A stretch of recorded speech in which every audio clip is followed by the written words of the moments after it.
Hi everyone, in this video, I will be showing you how to check time and date of message in Messenger. And this is a very easy and quick tutorial. First, you just have to launch or open your Messenger, and then you have to make sure that this one is up to date. Then click that specific conversation where you want to check the date and time of your message.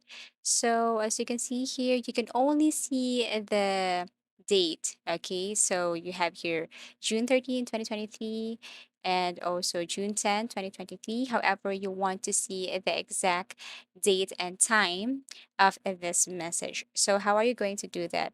Pretty simple.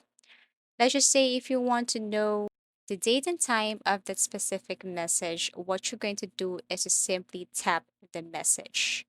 When you tap that message, and then probably you will see the time it was delivered or sent. So let me show you how to do this. So I'm going to tap this message right here, and then it will show me the exact time and then the date of when this person sent this message to me.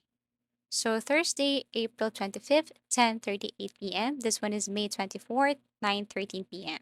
And that's it. All you have to do is to tap the message, then you can check the time and also the date of the message in Messenger. So if you have found this video helpful or if you want to suggest something, please do comment down below and please do like and subscribe to our channel. See you again in our next video tutorials.